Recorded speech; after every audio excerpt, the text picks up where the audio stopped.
Caribbean கடலில் நேற்று மாலை 7.6 ரிக்டர் அளவிலான சக்தி வாய்ந்த நில அதிர்வு ஏற்பட்டுள்ளதாக சர்வதேச ஊடகங்கள் செய்தி வெளியிட்டுள்ளன.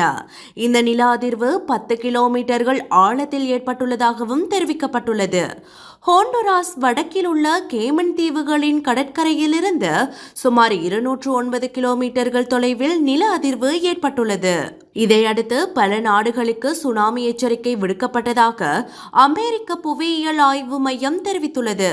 ஆனால் அமெரிக்க அட்லாண்டிக் அல்லது வளைகுடா கடற்கரைகளில் சுனாமி எதிர்பார்க்கப்படவில்லை என்றும் புவேர்ட்டோ ரிக்கோ மற்றும் விர்ஜின் தீவுகளுக்கு சுனாமி எச்சரிக்கை விடுக்கப்படுவதாகவும் தெரிவிக்கப்பட்டுள்ளது.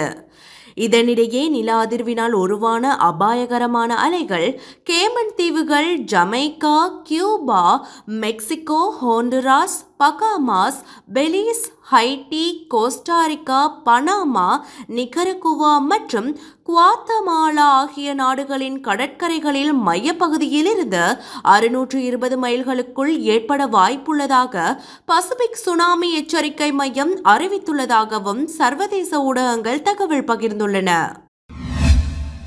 தெற்கு மெக்சிகோவின் டபாஸ்கோ பகுதியில் இடம்பெற்ற பேருந்து விபத்தில் 41 பேர் உயிரிழந்துள்ளதாக அந்நாட்டு ஊடகங்கள் செய்தி வெளியிட்டுள்ளன. 48 பேரை ஏற்றிச் சென்ற பேருந்து பாரவூர்தியொன்றுடன் மோதியதில் இந்த விபத்து இடம்பெற்றுள்ளது. 38 பயணிகளும் 2 வாகனங்களின் சாரதிகளும் உயிரிழந்துள்ளதாக தெரியவந்துள்ளது. விபத்தை தொடர்ந்து பேருந்து தீப்பிடித்து எரிந்துள்ளதாக தெரிவிக்கப்படுகிறது. இதுவரையில் 18 மண்டையோடுகள் மட்டுமே மீட்கப்பட்டுள்ளதாகவும் மீட்பு பணிகள் தொடர்ந்தும் நடைபெற்று வருவதாகவும் அந்நாட்டு ஊடகங்கள் செய்தி வெளியிட்டுள்ளன.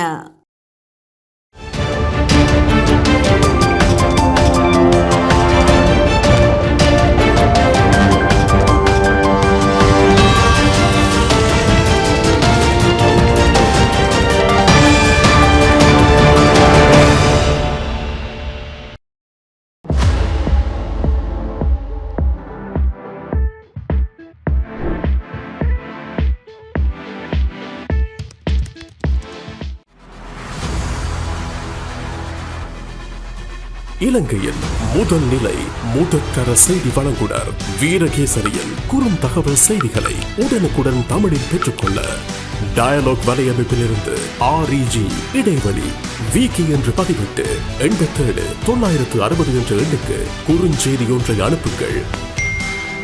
வீரகேசரி செய்தியுடன் இணைந்திருங்கள்.